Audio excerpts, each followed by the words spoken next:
आज इस वीडियो में जो हम टॉपिक डिस्कस करने वाले हैं वो है क्या को प्लेंटिफ्स या को डिफेंडेंट्स के बीच में रेस जुडिकेटा अप्लाई होता है। ये जो टॉपिक है ये आपके लिए प्री, मेंस और इंटरव्यू एग्जाम की तीनों ही स्टेजेस के लिए काफी जरूरी है।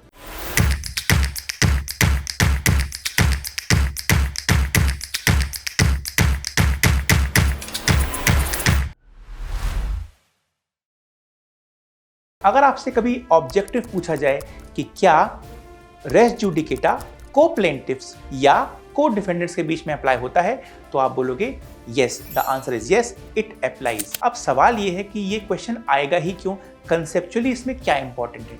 देखो, किसी भी केस में जो डिस्प्यूट होता है जनरली वो प्लेंटिफ और डिफेंडेंट के बीच में होता है। तो अगर इनके बीच में कोई केस डिसाइड हो गया तो रेस जुडिकेटा अब अप्लाई हो जाएगा। मगर कई बार ऐसा भी हो सकता है कि को प्लेंटिफ्स या को डिफेंडेंट्स के बीच में आपस में कोई डिस्प्यूट हो और कोर्ट उस डिस्प्यूट को डिसाइड कर दे और अब इस डिस्प्यूट के डिसीजन अब क्योंकि आ गया है तो उस पर भी रेस जुडिकेटा अप्लाई हो जाएगा। हाँ, ये कोई जनरल रूल नहीं है, ये बात सही है, मगर अगर एग्जाम में पूछा जाता है ऑब्जेक्टिव में कि क्या इनके बीच में रेस जुडिकेटा अप्लाई होता है, आपका जवाब होगा कि हाँ, अप्लाई हो जाता है। अब आते हैं मेंस पर और इंटरव्यू पर। कब और किन परिस्थितियों में इनके बीच में रेस जुडिकेटा अप्लाई हो सकता है, तो ध्यान रखना, इफ्तिकार अहमद वर्सेस सईद मेहरबान अली।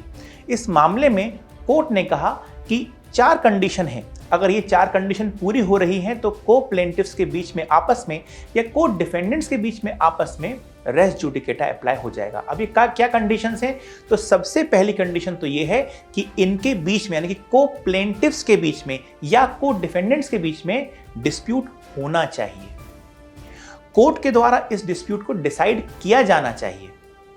इस डिस्प्यूट को डिसाइड करना जरूरी हो प्लेंटिफ को रिलीफ प्रोवाइड करने के लिए।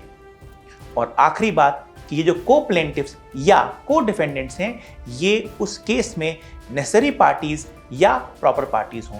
अगर ये चारों ही कंडीशन पूरी हो रही हैं तो अब को प्लेंटिफ्स या को डिफेंडेंट्स के बीच में भी रेस जुडिकेटा अप्लाई हो जाएगा।